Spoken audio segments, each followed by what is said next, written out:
All life is an interwoven, interconnected whole, not only on this planet, but throughout the entire universe.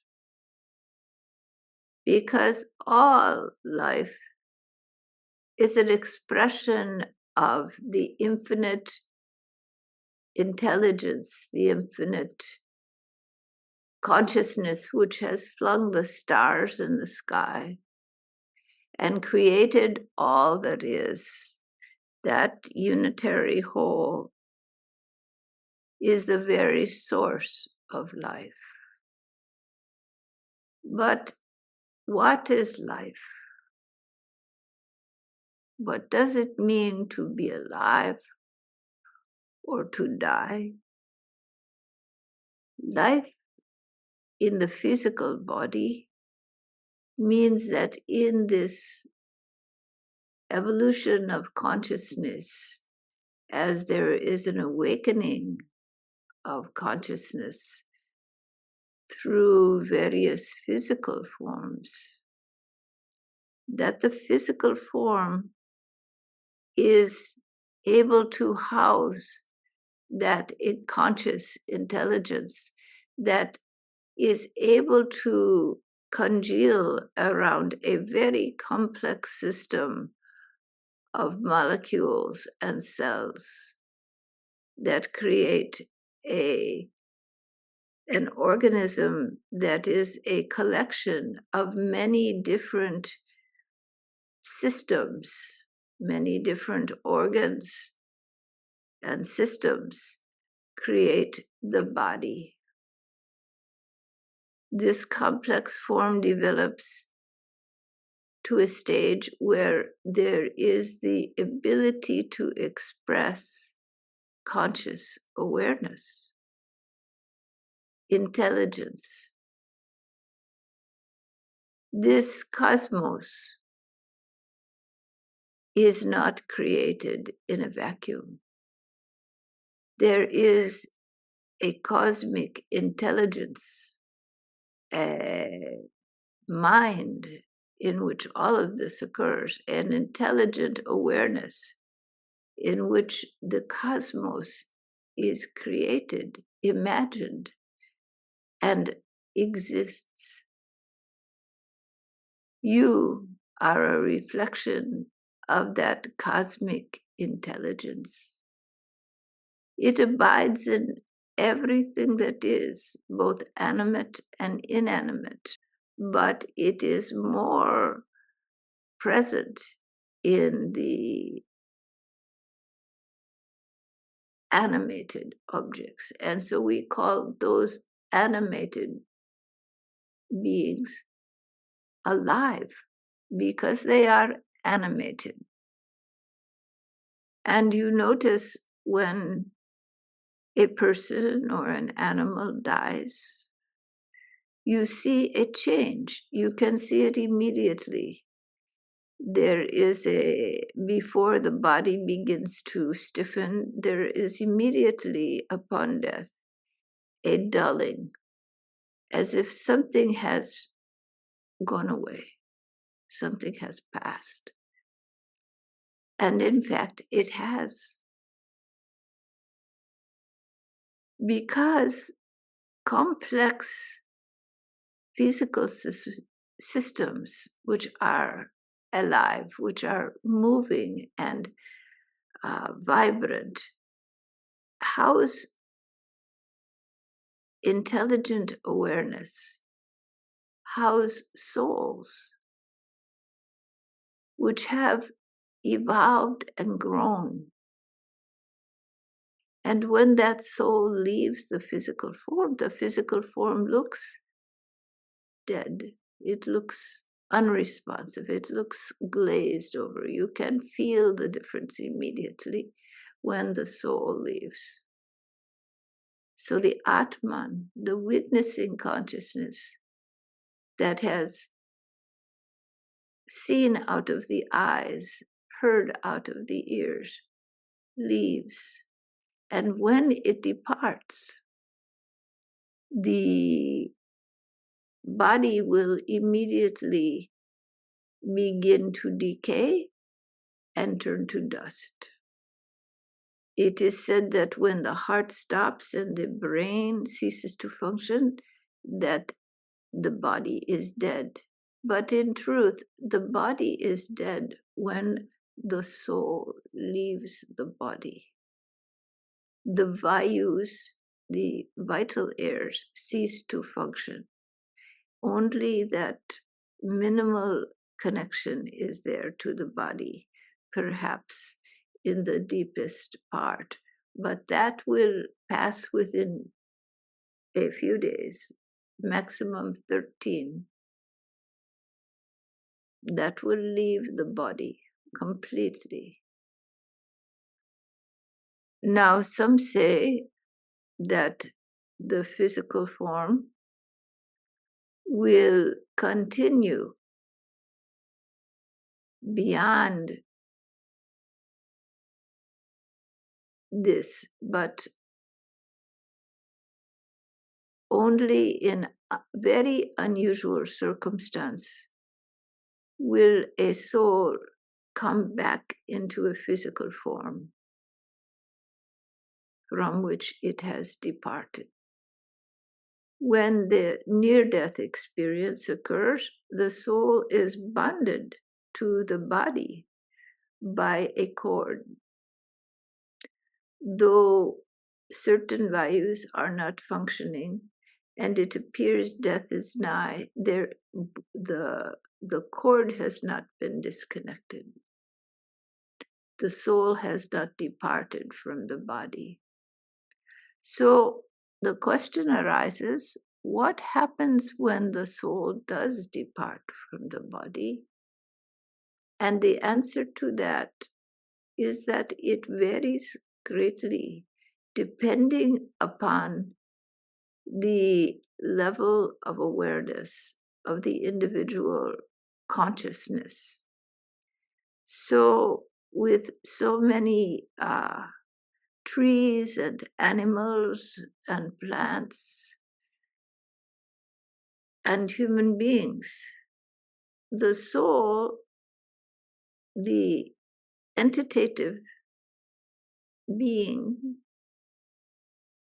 departs from the physical structure. The physical structure immediately begins the process to return to dust, to return to the earth, to dissolve itself into other things. But the disincarnate soul may simply go back into the collective if there is no strong sense of I amness, no mahatattva. The soul may dissipate, but there is that accumulation of reactions in the mind, the basket of karma, which draws again into physical form to be enacted. But when the soul, when the consciousness is more active, then the soul will tend to find a suitable home, search for a body, an incarnation. This is done by the laws of Prakriti, by the unfinished business, the unfinished thoughts and desires, which need to be fulfilled, which yearn to be fulfilled, create a longing which draws the soul back into a physical form to be enacted. And in the in-between time, depending upon the consciousness of the individual, there may be a time of deep sleep where the mind, lacking a brain, ceases to function. falls into a kind of sleep in which these desires that are unfulfilled turn and till a new physical form with adequate mental capacity to house the mind arises.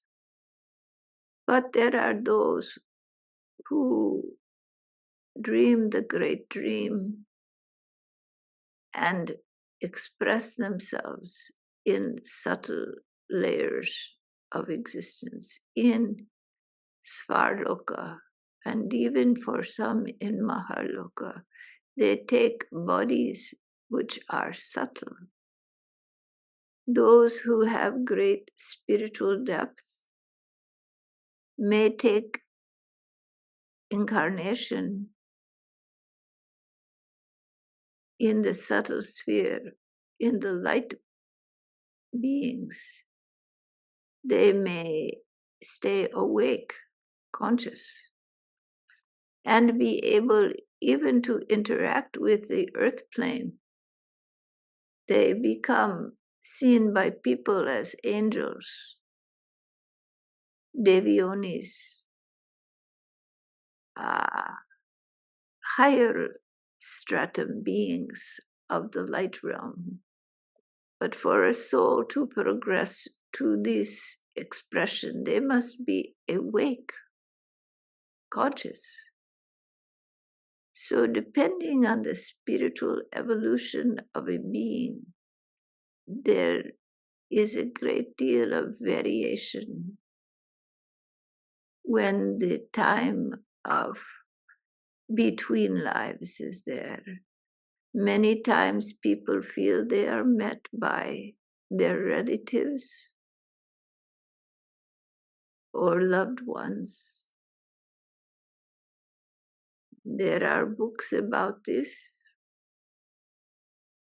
and it seems that this is the case for many beings. They will leave this earth plane if there is some strong desire that is unfulfilled.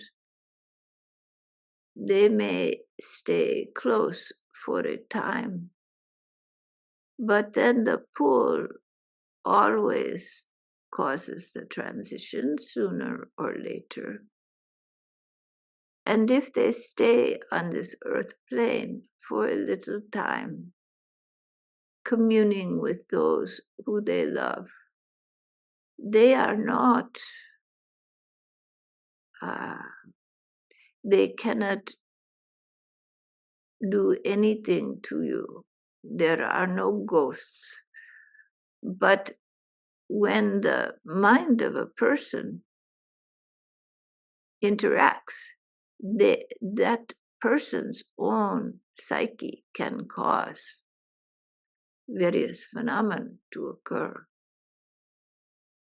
So many times, due to strong bonds, there is communion across the veil between those who do not have physical form, but are loved still by those who have physical form. And so many times, in many cultures, the ancestors are seen to guide the living, and they are worshipped and given a place. And it is not uncommon for them to come in the dream or even in the vision to guide, to help, to show love to their loved ones as they reach across the veil due to strong bonds with those in physical form. But they are of spirit, not of matter. They are not going to move things or change things with their minds that are of matter. Only in a very rare case of someone with very, very strong mind can this occur. But it is generally impossible. And so but it is the psychic material, the ectoplasm of the living being incarnate in this physical world. They have the brain and the nervous system to enact in the physical plane. So some people may ask, are there hell realms? Generally, it is not a topic of discussion. But I would say for those whose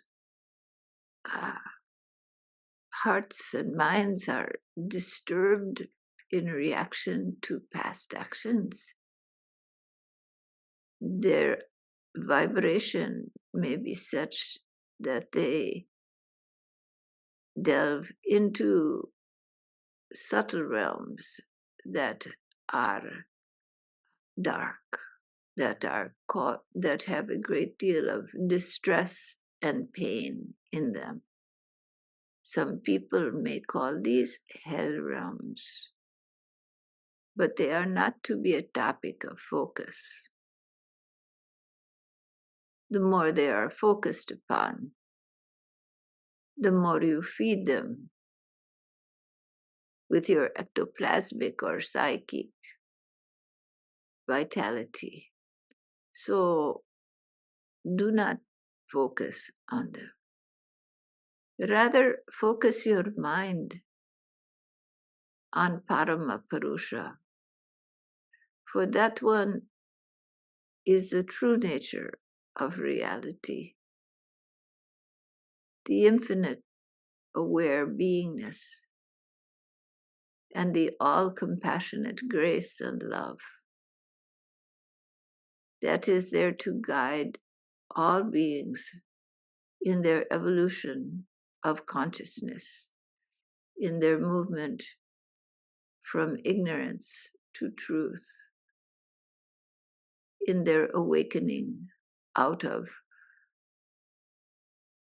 their dream into the reality of infinite being.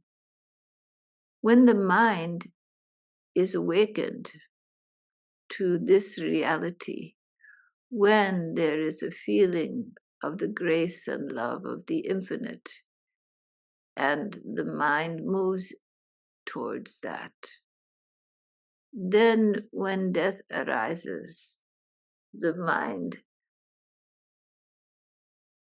not bound, will move into the light, will move into the love of the infinite. There may be the love of loved ones, but if those bindings do not hold, if the binding of the heart to the infinite one is even stronger, then the greetings of loved ones will be there. But then the mind moves into the cosmic one, into the infinite love and grace of the one, blending like the drop of water in the ocean into that great, vast existence, the light of the infinite one. And so heaven and hell realms dissipate, and the truth of being abides. If there is the shadow of desire yet to be worked out, some desires can be worked out in the subtle planes, but most require the physical form again. And such beings are often drawn back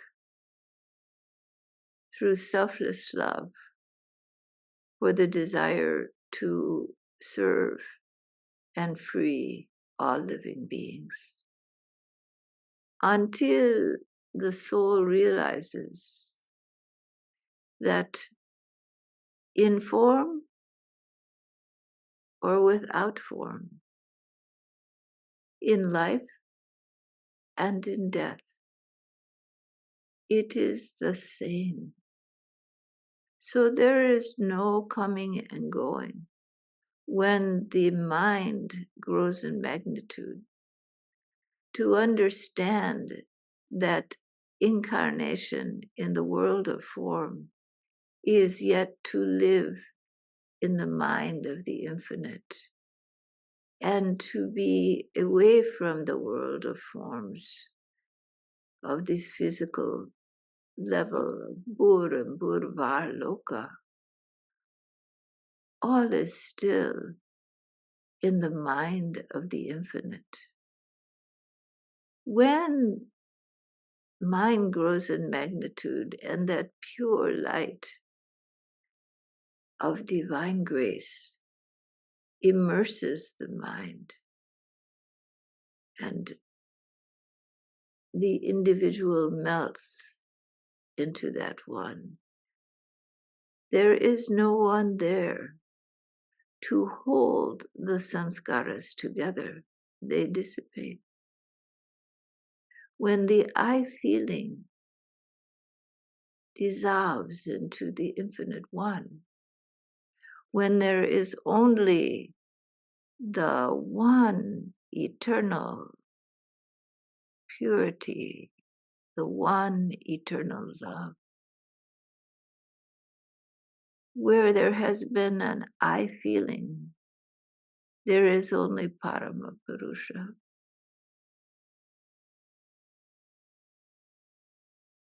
There is the knowledge comes, the true knowledge, that there is no separate I, that the little I is a dream in the mind, for only Parama Purusha exists.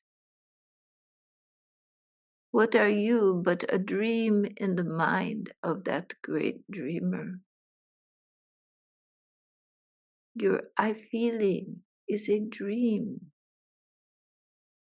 It is an organizing function to sustain all of the reactions, to experience all of that. And it has a unique sense of individuality that is reinforced by incarnation in form and believing yourself to be the one who inhabits that form, who sees through the eyes. But through deep self-reflection, the realization comes. This I is a dream. There is only the infinite one. There is only Parama Purusha. There is no other. Where you think you have been, that one abides.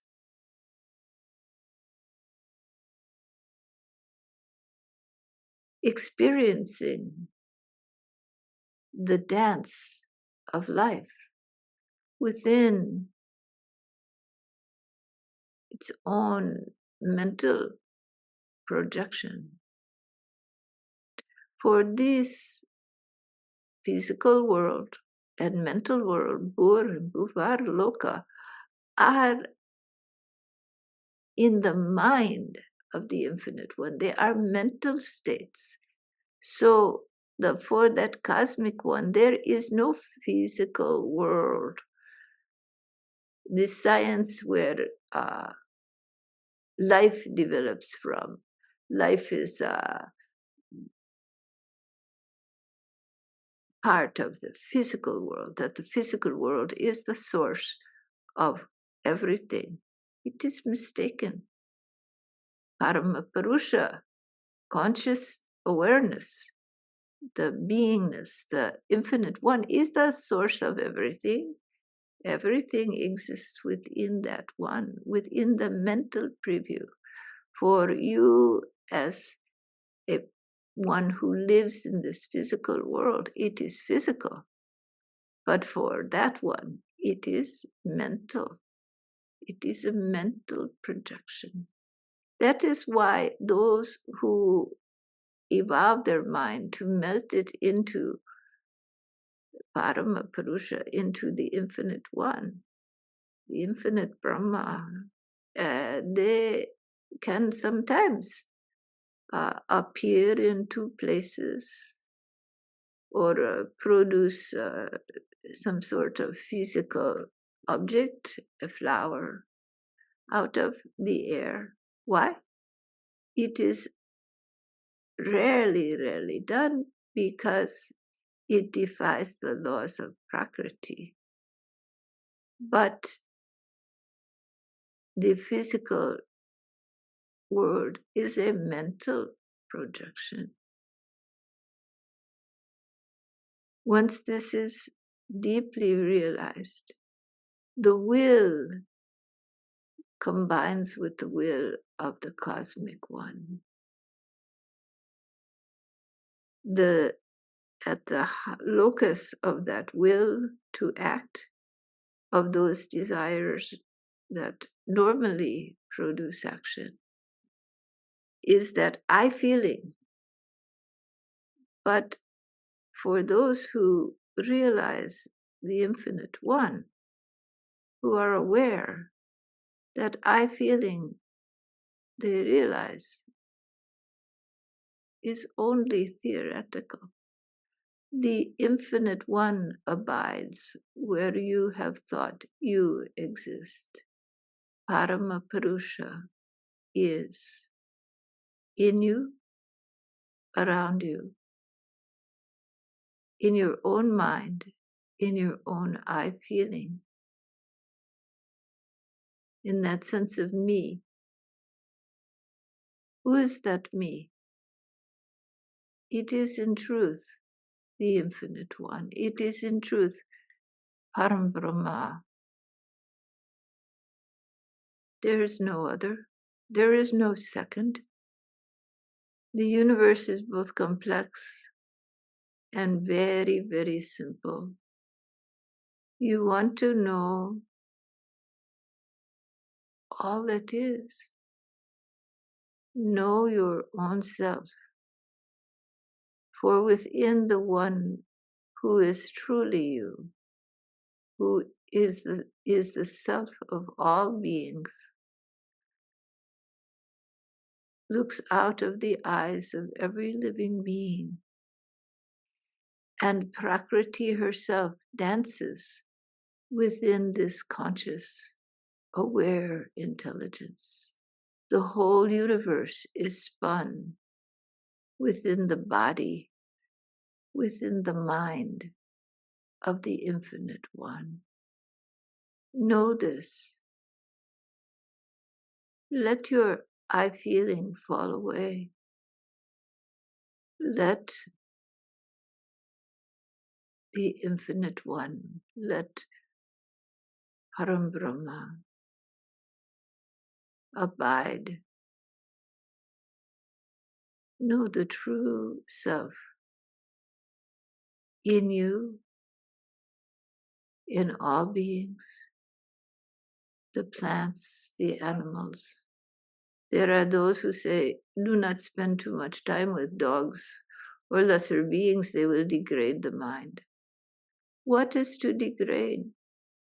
The infinite one abides in that form.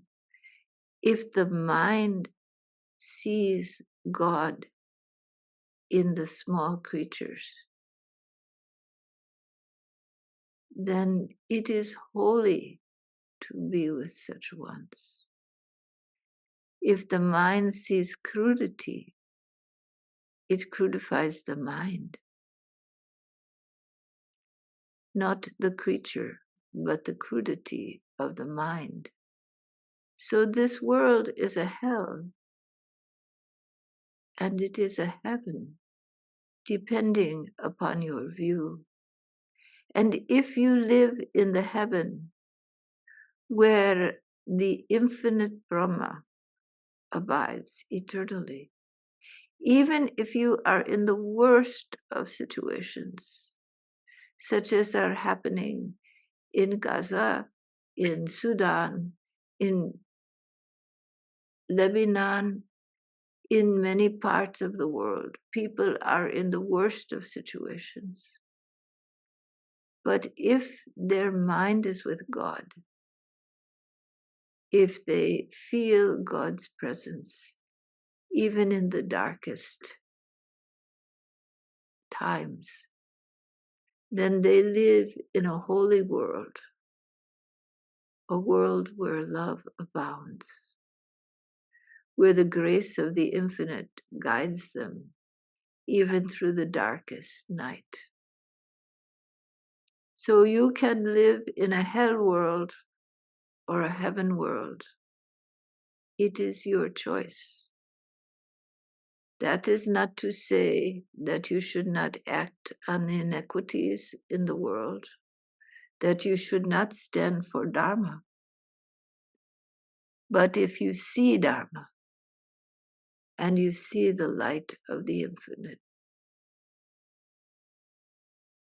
the compassion of your heart will always be there to bring that light to others whose minds dwell in darkness, and who that loving light of the Infinite One is not awakened in their hearts and minds.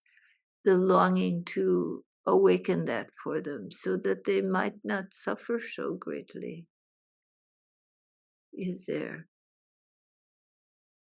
And so the beings come from the subtle realms into the earth plane to bring the Dharma, to bring the love of the infinite to the hearts and minds of all beings. Be part of that mission.